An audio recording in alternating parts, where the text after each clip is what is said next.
do a lot of the magic behind the scenes of the farm. And that note that we're discussing was actually dug during the Civil War as an attempt to keep Union forces from invading British property. Turns out that that wasn't really necessary though, because Union forces never did invade this property, mainly because we were so isolated at the time. We were completely surrounded by forests and swamps, which, as you can see from looking at this terrain, would have been quite difficult for General Sherman and his troops to get good from their march to the sea before taking this Civil War. So it meant that the wall was protected from attack. Even up until about 30 years ago, if you wanted to come to Booth Hall from Charleston, you would be seeing a lot more trees and a lot less concrete. And that's just because of all the urban expansion that's happened in the past couple of decades. We're now smack dab in the middle of the city of Mount Pleasant. It's all the more important why we have that conservation piece, because otherwise it's very easily overcrowded those things. Nice field right here. Further back beyond where the eye can see, we are growing watermelons right now. We've got sugar baby watermelons and personal size yellow watermelons growing. But during the springtime and the fall, this is actually where we have our strawberries. So every year in October is when we plant our strawberries. Then we let them over winter, then we harvest them all spring long. And they are our most popular crop we grow on our by far. So to celebrate our harvest every year, we do our annual strawberry festival. We have things like carnival rides, fair food, lots of fun events, and of course profits of the strawberries. So it's a lot of fun to have it there. We are doing a UK crop blueberries right now, which is you can find that for at Rose Riverside Market. But these blueberries have been here for many years, but the newer bushes were planted, I believe, just in this past year, and they are already starting to produce fruit. These are called American Highbush blueberries. They're the same kind that y'all would buy in the grocery store, but even better, these are locally grown. And they also happen to be native here in South Carolina and throughout the eastern United States, which means that they are very well adapted for climate here. Next, we got our vineyard of muscadine grapes. Now, these grapes are going to be ready for harvest in the late summer and early fall. And these are the only kind of grape that's native to South Carolina.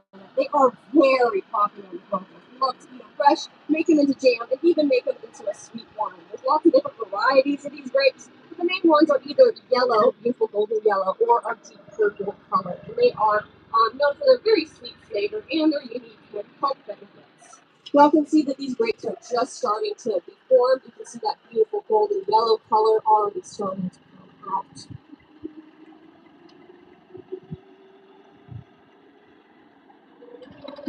Next, we got our peach grove. This has been an experiment 6 years in the making. These trees are finally starting to produce edible fruit. That's about how long it takes for a tree to start producing peaches.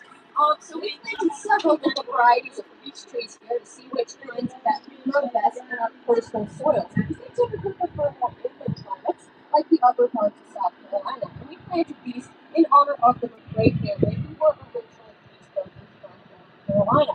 But South Carolina actually produces the second most peaches in the United States, second only to California. We actually outpeach Georgia by about 3-1 every single year. They were number 3 for peach production and number 1 for peach marketing. Next, we got our zucchini and squashes that we planted, as well as some cantaloupe vines which have been picked, and some more silver queen sweet corn.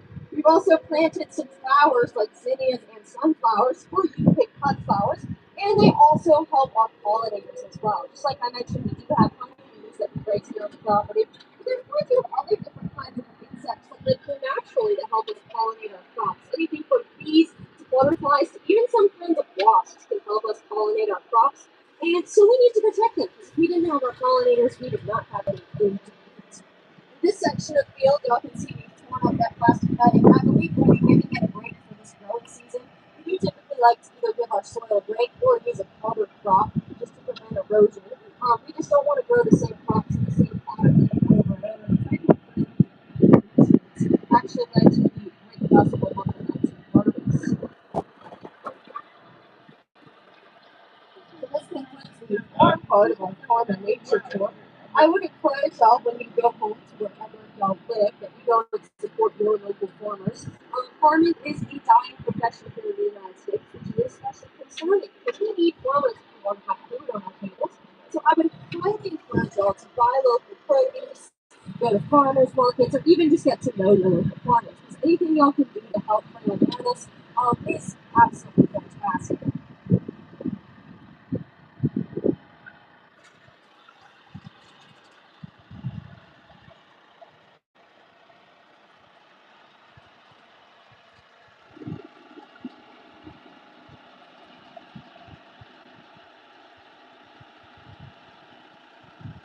In just a minute here, we're going to be getting onto our avenue of oaks, which y'all most likely saw as we were coming in this morning.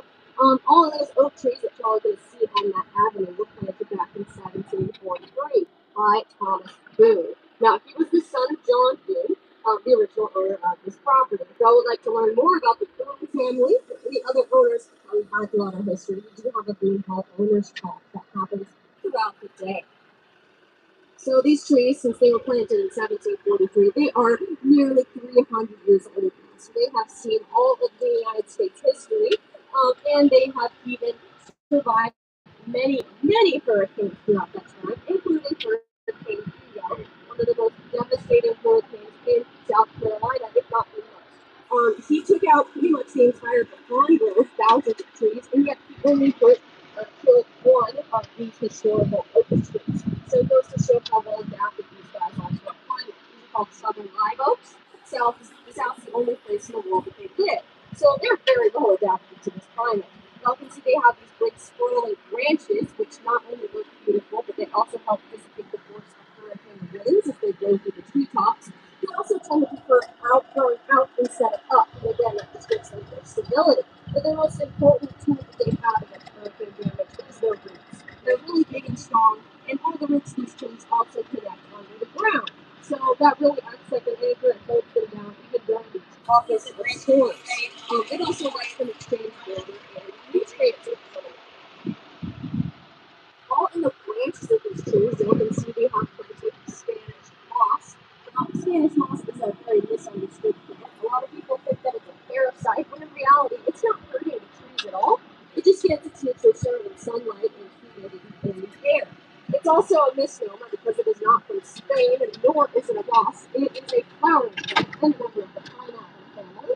It just gets its name because when European settlers first came here, it reminded them of the long silver beards of Spaniards. So they called it Spanish moss.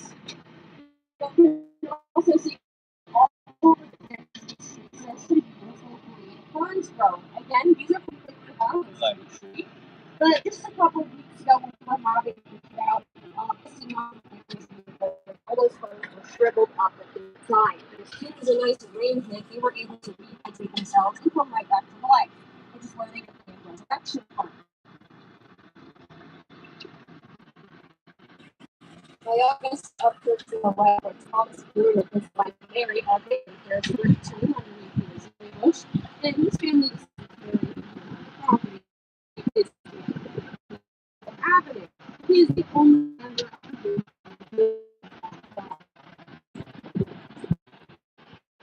So on our right, these are our polo wheels, which y'all can learn about if you take the seat. But on our left, all of these maps that you see are the original enslaved who lived on this plantation. Today we have them open as a self-guided lecture tour all about the history of the enslaved and their descendants in the United States and their struggle for freedom.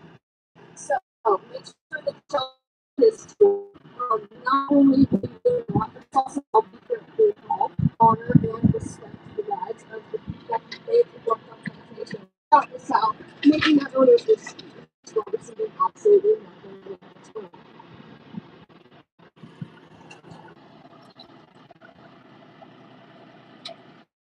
As we're coming back towards the parking lot, you'll see the Cotton Gin House again. And again, this was built in the 1850s using blue homemade brick, and it has been standing this whole time. So it's on the National Registry of Historic Places. The building itself has actually been dead back in 2006 due to landscape renovation. It was finally reopened to the public nearly 20 years later in 2023 after a much needed restoration project. So we're really excited about the exhibit that we have on the inside, all about the history of food. So it's always a great place for an overview if you would like to check that out as you're heading out. Now we're just about to finish up our tour. Just a few more things before we finish up. First of all, happy Father's Day to On the way out, we simply any questions me on that. My name is Maggie. I'm happy to take questions on it. Other than that, I'll swim on this farm to work today. Farm needs for today. Enjoy the rest of your time. Thanks so much. Thank you. Thank you. Yes, we'll invite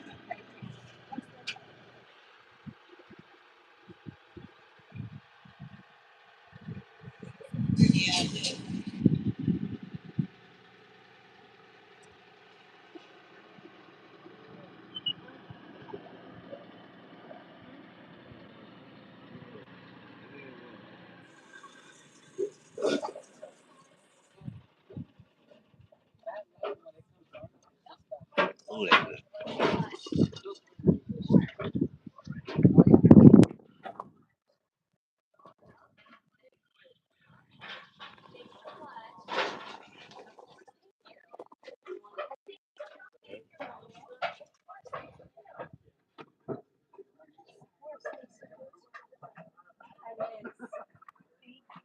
Going for plantation. South Carolina.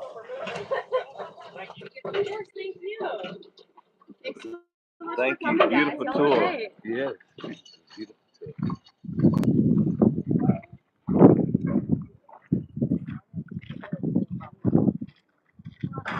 Appreciate it. Thank you. Thank you.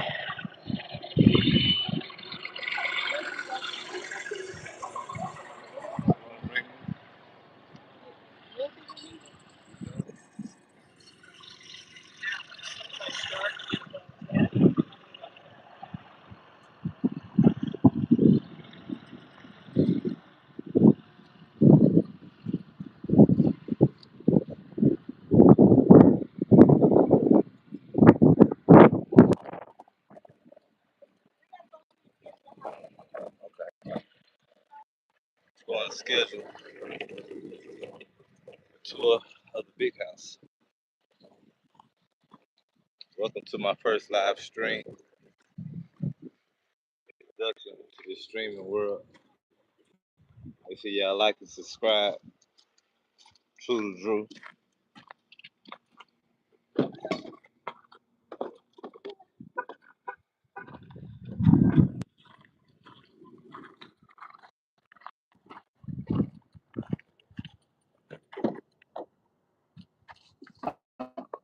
One second.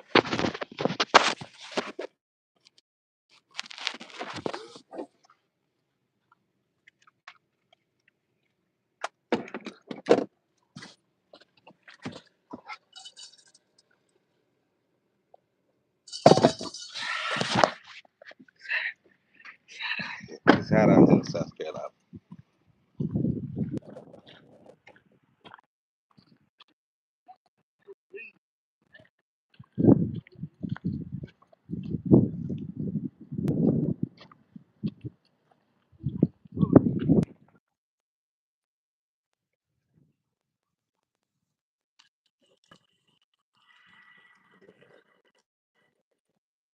Yeah, in the South Carolina low country area.